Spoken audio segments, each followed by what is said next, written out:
Hello students, welcome back to physics class BSc first year semester second and हम कर रहे हैं unit second और किसकी पेपर 1 की। ठीक है, जो कि हमारी यूनिट सेकंड क्या है, काइनेटिक थ्योरी ऑफ गैसेस। और बेटा लास्ट टॉपिक हमने जो किया था वो डिग्री ऑफ फ्रीडम का कंप्लीट कर लिया था, राइट। आज हम जो करने जा रहे हैं वो करने जा रहे हैं law of equipartition of energy. ठीक है, और साथ में इसकी एप्लीकेशन स्पेसिफिक हीट की उसमें। ठीक है, तो अब आपका जो टॉपिक है, मैं टॉपिक लिख देती हूँ यहाँ पे। ठीक है, क्या है, लॉ ऑफ इक्विपार्टीशन एनर्जी। अब हमें क्या करना है, लॉ ऑफ इक्विपार्टीशन एनर्जी। आप यहाँ से क्या वर्ड उठाओगे, एनर्जी। इक्वी का मतलब इक्वल, पार्टीशन हर उसमें दे रहे हैं। ठीक है, जितने आपकी चीज़ें आपने ली हुई हैं उन सब में इक्वी एनर्जी जा रही है। ठीक है, अब इसका मतलब क्या है कि आपने जितने आपने मॉलिक्यूल्स की डिग्री ऑफ फ्रीडम ली, हर किसी के पास उसके जितने उसको के पास नंबर ऑफ इंडिपेंडेंट वेज हैं चलने के, हर जगह पे उसके पास क्या रहेगी, इक्वल अमाउंट ऑफ एनर्जी। कौन सी चल रहा है, वो मोशन में है तो काइनेटिक एनर्जी। ठीक है, तो इसका मतलब जो टोटल काइनेटिक एनर्जी आपकी रहेगी गैस के मॉलिक्यूल्स यानी कि लार्ज नंबर ऑफ पार्टिकल्स के पास, वो इक्वली डिस्ट्रीब्यूटेड होगी आपकी। उनके एक पार्टिकल का कितना नंबर ऑफ इंडिपेंडेंट वे था जहाँ जहाँ जाने की, यानी कि उसकी डिग्री ऑफ फ्रीडम के मोशन के उसमें पार्टिकल के, जहाँ जो एनर्जी एसोसिएट होगी आपकी डिग्री ऑफ फ्रीडम वो के साथ, वो इक्वल होगी कितने की, हाफ के टी की। अब वो जो हाफ के टी मैंने बोला है वो हमें डिराइव करना पड़ेगा बेटा कि वो आई कहाँ से है, कैसे कैसे करके आपकी जो एनर्जी आई है वो आपने जो आप हर डिग्री ऑफ फ्रीडम के साथ, पार्टिकल के हर डिग्री ऑफ फ्रीडम के साथ अटैच कर रहे हो कि इतनी इतनी एनर्जी लेके जा रहा है, वो हमें डिराइव करनी पड़ेगी। लेकिन जो लॉ लिखेंगे वो ये लिखेंगे कि एक पार्टिकल कितने उसमें मूव कर सकता था, यानी कि उसकी डिग्री ऑफ फ्रीडम के साथ। तो जो टोटल काइनेटिक एनर्जी होगी, जो एनर्जी उसके साथ एसोसिएटेड होगी, वो आपकी सारे के उसमें कैसी रहेगी, इक्वल इक्वल रहेंगी। How much amount, half of के टी अमाउंट। ठीक है, तो आप इसकी स्टेटमेंट लिख लीजिए कि इसकी स्टेटमेंट क्या रहेगी, the total kinetic energy of A dynamical system consisting, dynamical system मतलब वो मोशन में है पार्टिकल आपके। डायनेमिक स्टैटिक, स्टैटिस्टिक्स क्या होती है, जो रेस्ट में, स्टैटिक क्या होता है, स्टैटिक यानी रेस्ट में, डायनेमिक मतलब मोशन के अंदर। ठीक है, consisting of a large number of particles is equally distributed among its all degrees of freedom of motion of all the of the particles. एक के बारे में बात करें तो, ठीक है, ऑफ द पार्टिकल्स। तो जो एनर्जी हमने ये तो कह दिया कि इक्वल इक्वल अमाउंट की काइनेटिक एनर्जी आपकी उस डिग्री ऑफ फ्रीडम के पास होगी पार्टिकल के। ठीक है, लेकिन कितनी अमाउंट की आप डिस्ट्रीब्यूट कर रहे हो वो भी बता दो। तो हम यहाँ पे कहेंगे कि the energy associated with each degree of freedom being equal to half of kT। अब हमें क्या करना है, ये जैसे अब मान लो कि ये एक पार्टिकल था।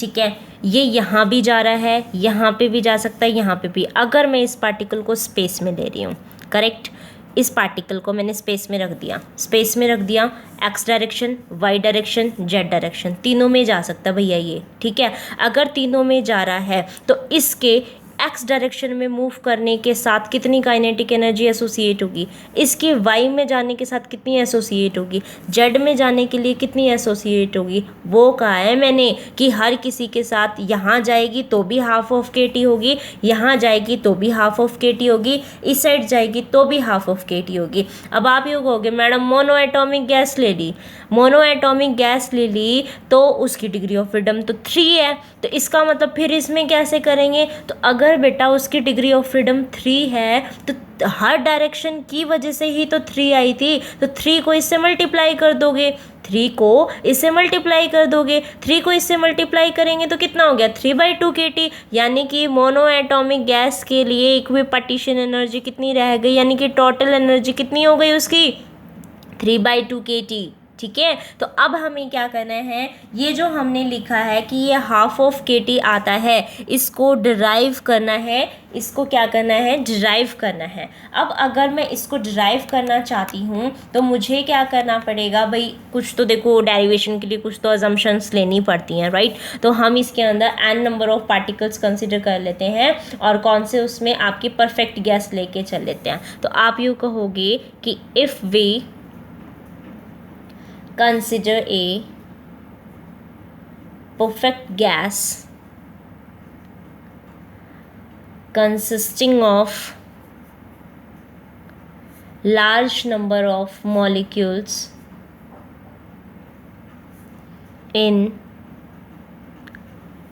thermal equilibrium, ठीक है।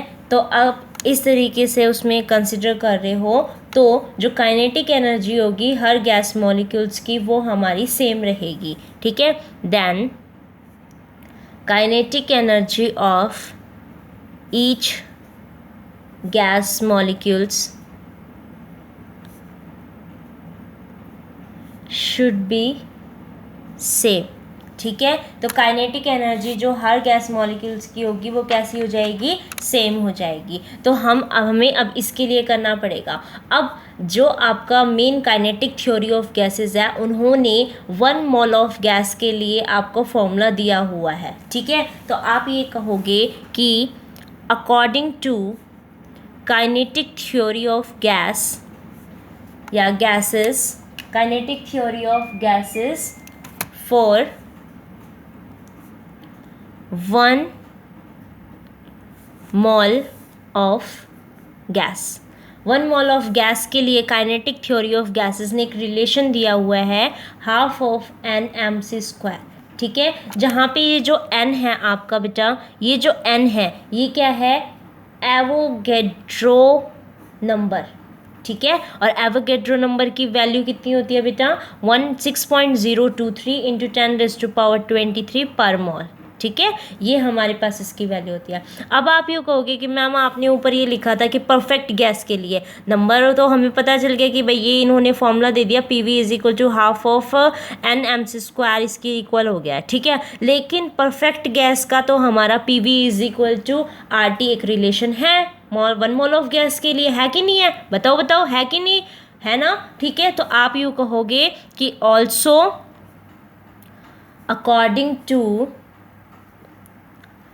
perfect gas equation for 1 mole of gas, 1 mole of gas के लिए आपकी इसकी वैल्यू कितनी हो गई, PV = RT। तो अगर मैं इसको फर्स्ट इक्वेशन मान लूँ, इसको सेकंड मान लूँ, दोनों ही तो प्रेशर वॉल्यूम के लिए थे, तो इसका मतलब अगर लेफ्ट हैंड साइड इक्वल है तो राइट हैंड साइड भी क्या हो जाएगा, इक्वल। तो आप यूँ कहोगे कि फ्रॉम फर्स्ट एंड सेकंड आपका RT किसके इक्वल हो जाएगा, हाफ ऑफ n/mc² के लिए, ये इसके इक्वल हो गया, ठीक है। लेकिन अगर मैं यहाँ से एक काम ऐसे कर सकती हूँ, मैं यहाँ से कि आप क्या करो इसके अंदर, जैसे एक मिनट, ये 3 है भैया, इसको ठीक कर लेना, ये 3 है, ठीक है, 1/3, ये 1/3 है, इसको ठीक कर लो, ठीक है, ये 1/3 है। तो ये कहता है कि अगर ये इतना है तो 1/3 mc² इज़ इक्वल टू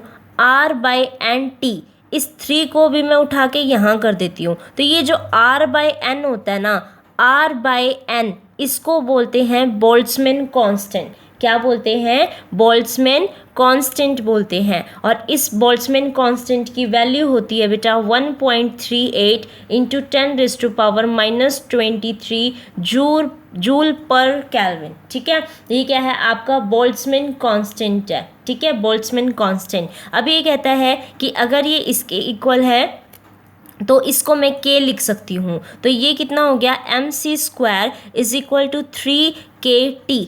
तो अब हमें किसके उसमें आपका जैसे बता रहे हैं तो हमें तो हाफ लेके आना था, तो मैंने यहाँ पे भी 2 से कर दिया और यहाँ पे भी 2 से कर दिया। तो इसका मतलब अब हमारे पास जो एवरेज ट्रांसलेशन एनर्जी थी, जिसे सिंपल हम काइनेटिक एनर्जी देखते हैं, वो भी हाफ mv² ही होती है ना। सिंपल काइनेटिक एनर्जी कितनी होती है? हाफ mv² होती है। तो मैंने वही लेके आ गई यहाँ पे। तो इसका मतलब वो हाफ mv² आपकी यहाँ पे टेम्परेचर के उसमें ये कितना आ गया? 3/2 kT की इक्वल आ गया। ठीक है, लेकिन अब हमें एक उससे तो काम नहीं चलने वाला, हमें तो क्या करना पड़ेगा? तीनों डायमेंशन की फॉर्म में उसमें करना पड़ेगा। अब ये कहता है अगर तीनों के उसमें कर रहे हो तो तीनों के उसमें कर रहे हो तो आपके पास तो 3 एक्सिस आ गई, एक x, एक y और एक z। तो मैं यूँ कह दूँ कि x एक्सिस में जो मेरा पार्टिकल मूव करेगा वो u वेलोसिटी से, vy में जो करेगा वो v से, और z में जो करेगा वो z w के उसमें हो गया। तो अगर इस तरीके से कर रहे हो तो आपकी जो काइनेटिक एनर्जी होती है वो तो हाफ mv² होती है, v²। तो इसका मतलब ये u का स्क्वायर हो गया, वो v का स्क्वायर, और ये w का स्क्वायर हो गया। और ये जो हमने, क्योंकि हम ये कह रहे हैं कि भाई x y z जो तीनों उसमें कर रहा है वो इक्वल उसमें है, तो ये जो हमारी मतलब जो मूव करेगी, जो वेलोसिटी होगी, वो तीनों इक्वली मान के चल रहे हैं। अगर तीनों इक्वल हैं तो वेलोसिटी जो हमारी c हम लेके चलते फिर उसी के इक्वल कर देते हैं हम इसको। तो हम, और ये जो फंडा दिया था ये किसने दिया था? मैक्सवेल थ्योरी ने दिया था। ठीक है, कि इस तरीके से हम इसको स्टेडी स्टेट के उसमें कर सकते हैं, यानी कि तीनों इक्वल हैं वेलोसिटी के कंपोनेंट तीनों डायमेंशन में। तो आप इन तीनों को जो है वो मतलब इन तीनों का जो सम आएगा वो c² के इक्वल आप बोल सकते हो। ये मैक्सवेल थ्योरी ने बोला है। तो आप ये कहोगे कि according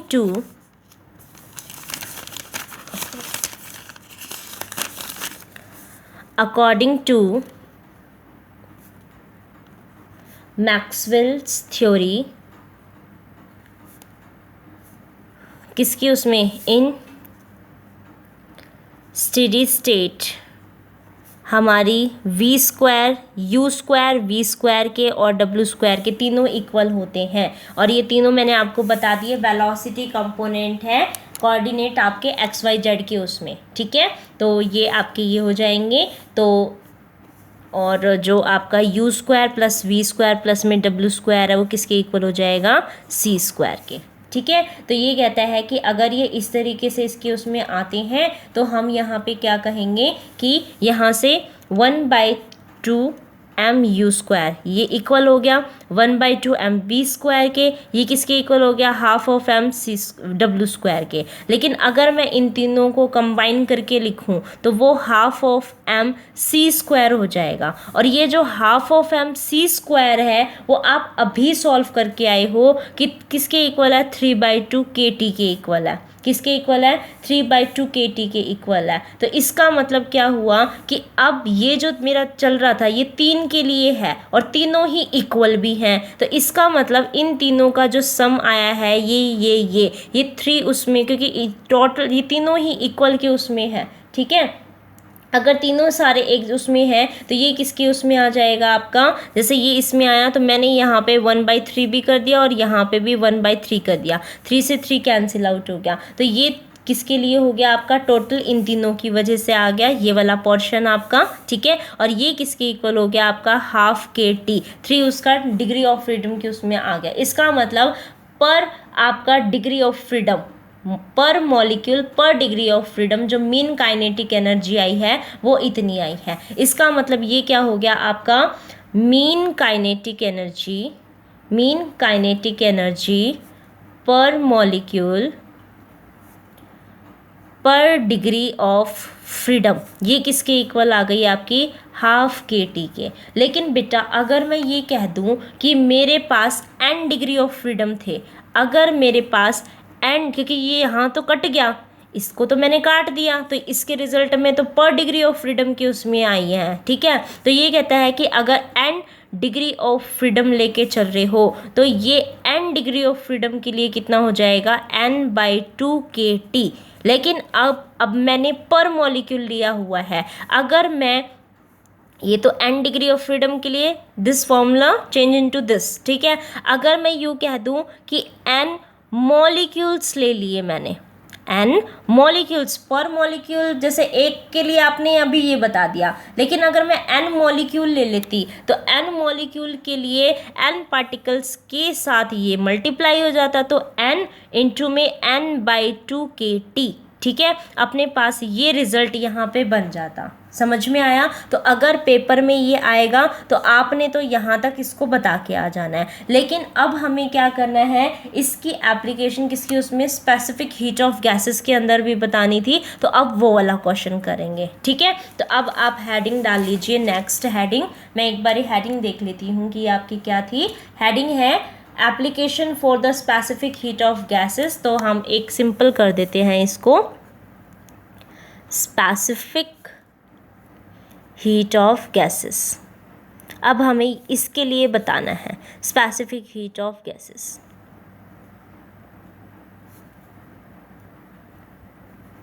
specific heat of gases के लिए बताना है। अब देखो आपने ये यहाँ पे बता दिए कि जो टोटल एनर्जी है आपकी वो किसके इक्वल आई है, पार्टिकल उनके लिए, ठीक है, टोटल के लिए और n पार्टिकल के लिए n इंटू में n/2 KT के इक्वल आया है, ठीक है। अब आपको ये भी पता है कि आपने ये लिखा था R/n किसके इक्वल है, K के इक्वल है। तो अब यहाँ इस K को n से मल्टीप्लाई कर दूँगी तो मेरा तो फिर R आ जाएगा, वहाँ पे आ जाएगा ना। तो इसका मतलब ये n/2 कितना हो जाएगा, RT। आपको एग्ज़ाम के अंदर इक्विपोटेंशियल जो लॉ है एनर्जी का वो बताना पड़ेगा। n के लिए आप कैसे करते हो, n मॉलिक्यूल्स के लिए वो बताना पड़ेगा। डिग्री ऑफ फ्रीडम अगर n हो जाती है वो करना पड़ेगा, उसके बाद यहाँ से स्टार्ट करना है, ठीक है। मैं ये नहीं कहती आपको कि इक्विट पार्टीशन एनर्जी की पूरी डेफिनेशन लिखो, लॉ लिखो, फिर उसके बाद उसको डिराइव करके आओ, फिर आप यहाँ तक पहुँचो। No, I am not saying like this, ठीक है। आपको जो लिखना है वो सिर्फ उसके पार्टीशन एनर्जी बताओ कि इतनी होती है। n के लिए n डिग्री ऑफ फ्रीडम लोगे तो n/2 KT होता है, ठीक है। और अगर आप n मॉलिक्यूल्स लेके चल रहे हो then we represent it as the capital N, ठीक है। So multiply the capital N for with the whole degree of freedom with equal, मतलब equal energy store, equal energy associate with that degree of freedom, ठीक है। तो इसके साथ आपकी ये हो जाएगी, तो इसको हम क्या लिख सकते हैं, n/2 KT लिख सकते हैं अब, ठीक है, उस एनर्जी को। अब देखो अब आपको क्या करना है, स्पेसिफिक हीट के साथ बताना पड़ेगा, ठीक है। स्पेसिफिक हीट तो आपको सबको पता है, कांस्टेंट वॉल्यूम और कांस्टेंट प्रेशर इसके साथ में आता है। तो आप सभी को एक रिलेशन पता होगा कि जो specific heat at the constant volume होता है उसका रिलेशन क्या है। तो आप यहाँ पे कहोगे कि if CV is molar specific heat eight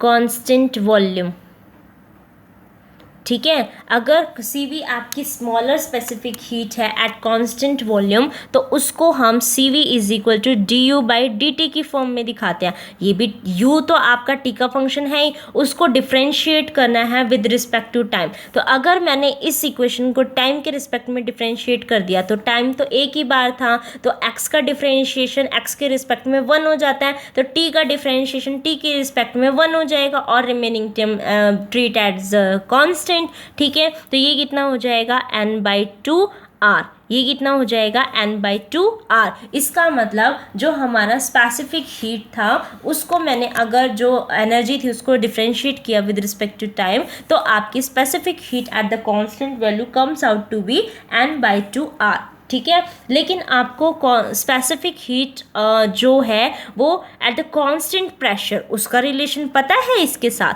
देखो कि आप ये कह रहे हो कि if Cp is molar specific heat at constant pressure, ये कांस्टेंट प्रेशर के ऊपर है, तो हमें एक रिलेशन पता है Cp minus Cv is equal to R वाला। अब यहाँ से मैंने Cv की तो वैल्यू निकाल रखी है R में, ये खुद R में है, तो क्या Cp को R में नहीं निकाल सकते? ऑफ कोर्स निकाल सकते हैं। कितना हो जाएगा, इसको इधर लेके आ जाओ, R प्लस में Cv, तो R प्लस में Cv की वैल्यू क्या है बेटा, n/2 और ये R, तो R को मैं कॉमन ले लेती हूँ, यहाँ से 1 + n/2 R ये बन गया। इसका मतलब Cp का फॉर्मूला कितना हो गया, 1 + n/2 R। और आप स्मॉल n को रिप्रेजेंट किससे कर रहे हो, डिग्री ऑफ फ्रीडम। अब मेरा जो वहाँ मैंने जो आपको कल वाला लेक्चर पढ़ाया था कि मोनो डाई पॉली एटॉमिक की डिग्री ऑफ फ्रीडम कितनी, अब यहाँ वो काम आएगी, इसलिए मैंने आपको ये करवाया था। ठीक है, अब क्या आता है इसके अंदर, रेशियो ऑफ स्पेसिफिक हीट। ठीक है, आपने इसके लिए फॉर्मूला निकाल दिया है, आपके पास एक ये वाली वैल्यू आ गई, एक आपके पास ये आ गई, और एक बोलते हैं रेशियो ऑफ स्पेसिफिक हीट, जिसको गामा से रिप्रेजेंट करते हैं, जिसको प्रिंसिपल स्पेसिफिक हीट भी बोलते हैं। ठीक है, तो जो रेशियो है, सॉरी प्रिंसिपल तो इनको भी बोलते हैं, उनका रेशियो हो जाएगा। तो आप ये कहोगे कि रेशियो ऑफ किसके लिए, स्पेसिफिक हीट्स का, उसको गामा से रिप्रेजेंट करते हैं Cp/Cv।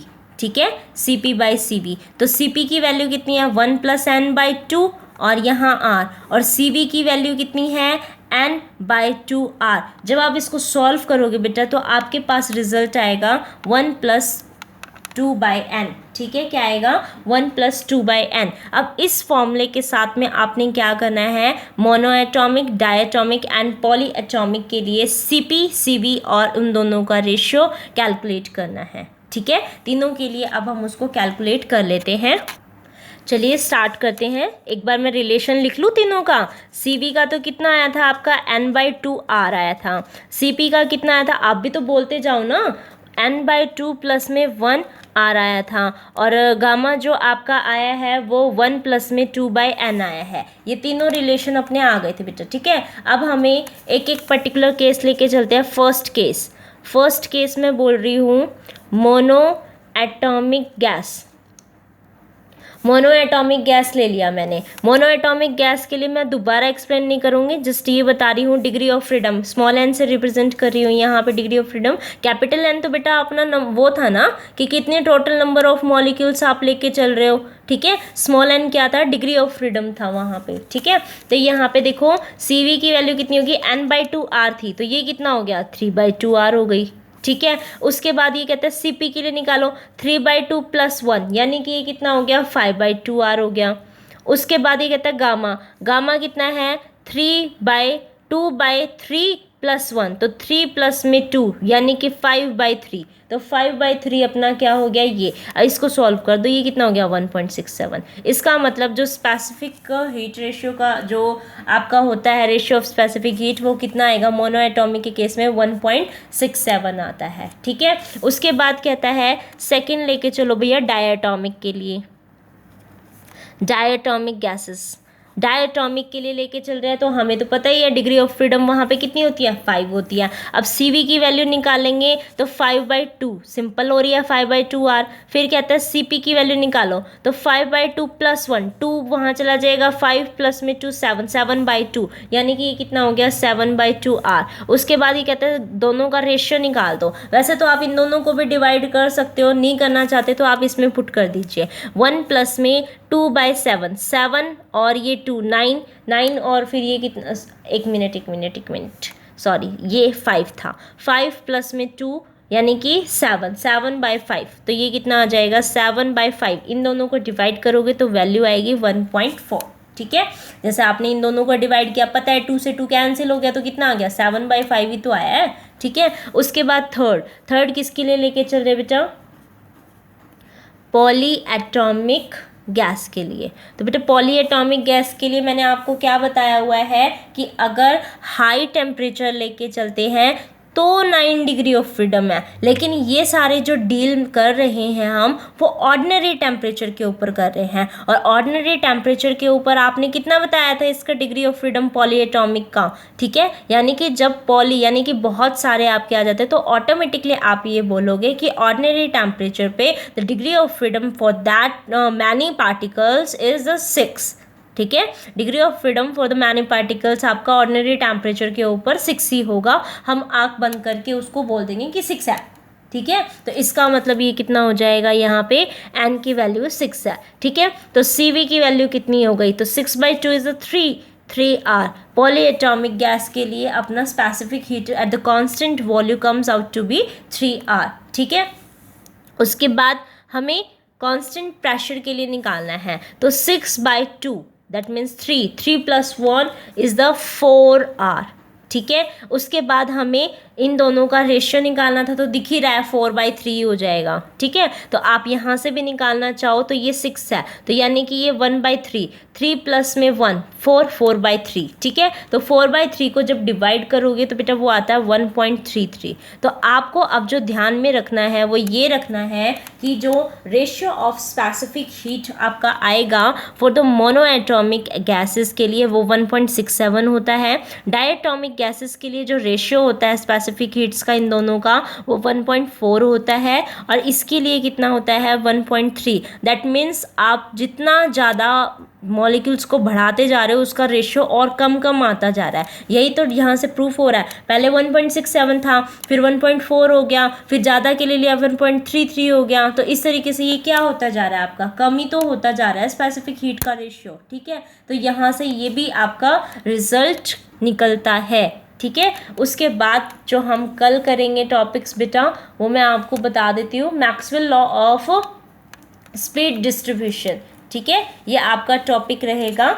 और एग्जैक्ट मैं एक बता देती हूँ आपको, यही है Maxwell distribution of speed and velocity, और डेरिवेशन रिक्वायर्ड है बेटा उसके लिए भी। तो इसका मतलब हमें उसके डेरिवेशन को भी करना पड़ेगा, ठीक है। मैंने सिलेबस देख के बताया है आपको, तो सिलेबस के अंदर स्पीड और वेलोसिटी के लिए हमें करना पड़ेगा। आप क्या करोगे, स्पीड और वेलोसिटी पढ़ना पहले, ठीक है, कि स्पीड और वेलोसिटी में क्या फ़र्क होता है, ठीक है। उसके बाद बेटा हम नेक्स्ट कल क्या करेंगे, स्पीड और वेलोसिटी के लिए अपना मैक्सवेल डिस्ट्रीब्यूशन लॉ देखेंगे। Thank you for watching this video, thanks again.